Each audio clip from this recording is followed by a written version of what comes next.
Every time you load a web page, open a streaming app, or ask an AI a question, a server somewhere in rural Virginia, Iowa, or Oregon consumes more electricity in that single second than the average American home uses in an entire day.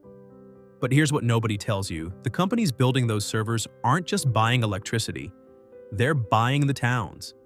And the towns have no idea what they actually agreed to. By the end of this video, you'll never look at the cloud the same way. This is Ashburn, Virginia, also known as Data Center Alley.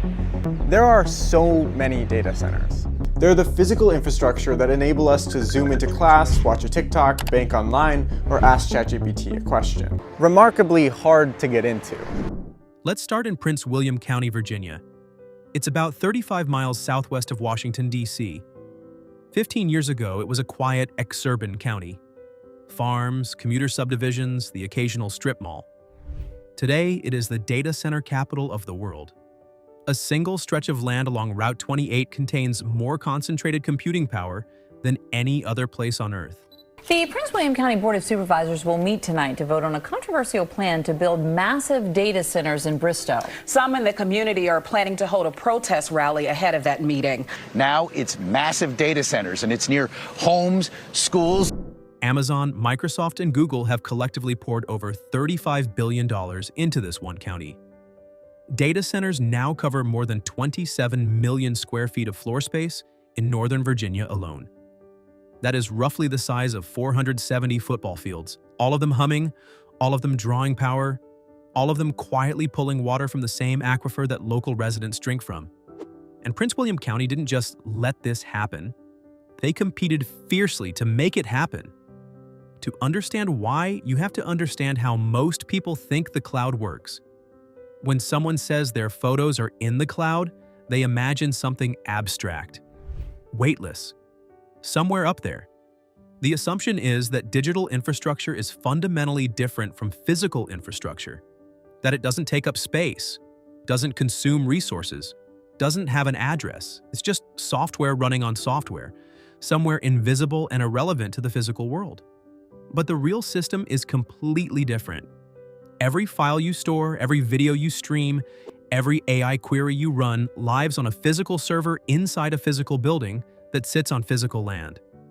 That building requires enormous amounts of electricity to run and enormous amounts of water to cool. But as artificial intelligence centers continue to pop up all over the world and right here in Iowa and Illinois, that water supply is becoming more strained. That's because AI data centers require a lot of water. The servers themselves generate so much heat that without continuous cooling, they would destroy themselves within minutes.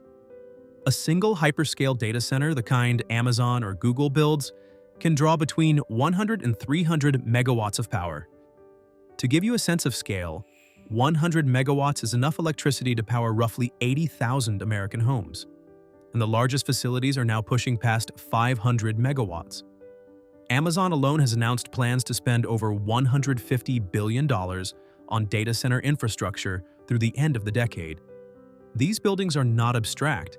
They are industrial facilities on a scale that rivals steel mills and oil refineries. The difference is that a steel mill announces itself. You can smell it, hear it, see the smoke from miles away. A data center is just a gray box behind a fence with no signage and a security camera. It is deliberately invisible. And that invisibility is not an accident. It is part of the strategy. More than 90% of the people watching this video right now are not subscribed. If the idea that your cloud storage is quietly reshaping rural America surprises you, subscribe, hit the bell, and share this video with one person. Now let's continue. So why rural America? Why not build these facilities next to the cities that generate most of the demand? The answer is a calculated combination of land cost, power availability, water access, and something that most people never think about: tax incentives. And this is where the story gets complicated. When Amazon or Google scouts a new data center location, they are not just looking for cheap land. They are running a multi-decade financial model that accounts for electricity rates, access to high-voltage transmission lines, proximity to fiber routes, water availability, and crucially, what the local government is willing to give them. Because these companies have enormous leverage, They are bringing thousands of construction jobs, hundreds of permanent positions, and billions in assessed property value to a county that might otherwise be losing population and tax base every single year. That is an almost irresistible offer for a local government. So the bidding begins. The details of these deals are rarely publicized, but investigative reporting and public records have made the outlines clear. Tax abatement. Agreements, sometimes called payment in lieu of taxes or pilot agreements, routinely run 10, 15, even 30 years. In some Virginia counties, data center operators pay a sharply reduced tax rate on their equipment for the entire operational life of the facility. In Iowa, where Microsoft and Google have both built major campuses, state-level sales tax exemptions on data center equipment purchases have cost the state hundreds of millions of dollars in foregone revenue. One analysis estimated that Iowa granted over $200 million in sales tax exemptions to data center operators in a single recent year alone. That is $200 million that did not go to schools, roads, or hospitals. And here's the moment where the economics become genuinely hard to justify. Because these are not struggling startups. Amazon Web Services alone generated over $90 billion in revenue in 2023, with operating margins above 30%. Google's cloud division brought in $33 billion. Microsoft Azure is growing at double digits year after year.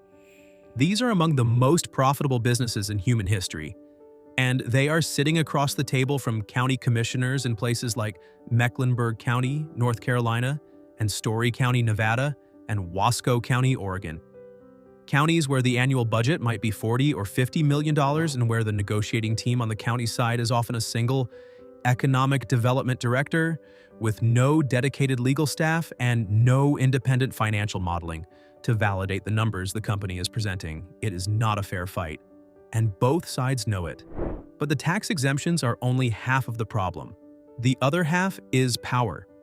A modern hyperscale data center draws electricity at a rate the local grid was simply never designed to handle. When Amazon builds a campus in a rural county, it typically requires the local utility to construct new transmission lines, new substations, and sometimes entirely new power generation capacity. The most important infrastructure of the 21st century. These house the computers that fuel our lives. There are more than 20 buildings, each large enough to house 2 commercial aircraft. They fill 2 million square feet. They're spread out over 300 acres. In many cases, those infrastructure upgrades are not paid for solely by Amazon. The cost gets socialized across every home and business connected to the grid, while the benefit, the cheap and reliable power supply, flows overwhelmingly to one customer. Dominion Energy, which serves much of Virginia, has been unusually candid about this dynamic. In filings with Virginia state regulators, the company has projected that data center load growth alone will require tens of billions of dollars in new grid infrastructure over the next decade. A significant portion of those costs will be passed on to residential ratepayers. Ordinary Virginians will see their electricity bills rise, at least in part to subsidize the power needs of the world's largest technology companies. That subsidy never appears in any press release announcing the arrival of a new data center. It just shows up quietly on the monthly bill. And then there is water. This is the piece of the story that gets the least attention, and it is arguably the most consequential. Data centers cool their servers primarily through evaporative cooling systems. Hot air passes over water, the water evaporates, the heat dissipates. Some data centers are purposely built in cold parts of the world to make use of the free natural cold air. Some have even been trialed underwater to try and reduce the energy consumption for cooling. It is simple physics, but at hyperscale it becomes a serious resource issue. A large data center can consume between 1 and 5 million gallons of water per day. Some of the largest campuses exceed that figure significantly. Google's data center in The Dalles, Oregon, sits beside the Columbia River. For years, the company resisted disclosing its water usage, citing trade secret protections. When figures were eventually obtained through public records requests by local journalists, the facility was consuming over 1.4 billion gallons of water per year. That comes from a river system that also supports irrigated agriculture, salmon habitat, and drinking water for downstream communities. This is not a coincidence of geography. The Columbia River corridor was chosen precisely because of its cold ambient temperatures, its proximity to cheap hydroelectric power, and its access to large volumes of water. The local governments had almost no leverage to impose meaningful water use limits, because the environmental review and land use approvals were completed before the full scale of consumption was publicly understood. The pattern repeats everywhere these facilities go. In Mesa, Arizona, data center construction has accelerated dramatically in one of the most water-stressed metropolitan regions in the United States. In the Midwest, facilities draw from aquifers that can take centuries to fully recharge. The companies are not breaking any laws, they hold valid permits. But the long-term cost of that water withdrawal to farming communities, to river ecosystems, to the residents of those counties 20 years from now, is not reflected anywhere in the deal that was struck. This is the hidden subsidy. Not just the tax exemption printed on the pilot agreement. The socialized cost of power grid upgrades, the water drawn from shared natural systems, the rural roads that degrade under years of heavy construction traffic and are repaired entirely at county expense. And perhaps most importantly, the opportunity cost. When a county zones 1,500 acres for data centers under a 30-year tax abatement, that land is gone for a generation. A distribution warehouse that would employ 400 people at competitive wages and pay full property taxes for 30 years is not going to outbid Amazon in a negotiation where Amazon has already walked the county commissioner through a projected jobs figure and a headline investment number that will appear in the local newspaper the following morning. Some communities are starting to push back, though it remains the exception. In Prince William County itself, there has been an increasingly public debate about whether continued data center expansion is actually in the community's long-term interest. Residents near proposed sites have organized, citing the persistent noise from industrial cooling equipment, the dramatic increase in heavy truck traffic, and the visual transformation of farmland into enormous, featureless gray warehouses behind chain-link fencing. In 2023, the county placed a temporary moratorium on new data center approvals in several rezoning areas while officials studied the cumulative infrastructure and environmental impacts. It was a rare act of municipal resistance against an industry that has become deeply embedded in the county's finances. But resistance is genuinely difficult when the short-term economics appear so favorable. Amazon brings construction employment that fills hotels and restaurants for 2 years. It brings assessed property value that looks impressive in budget projections.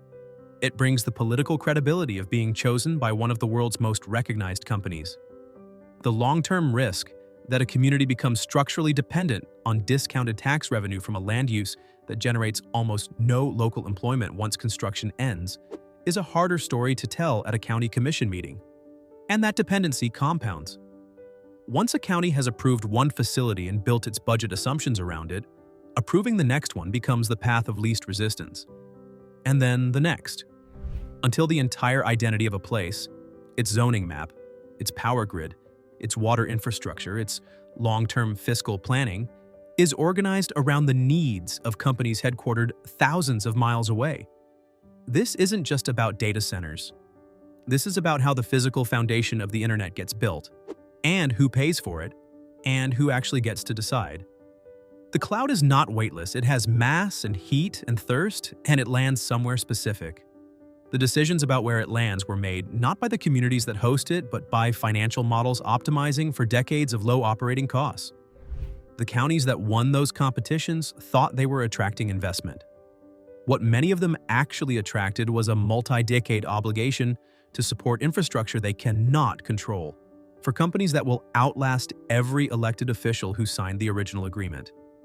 So the next time you hear that a technology company is bringing investment to a small county in Iowa or Virginia or Oregon, ask the question that is rarely asked in that room. What exactly is that county giving up?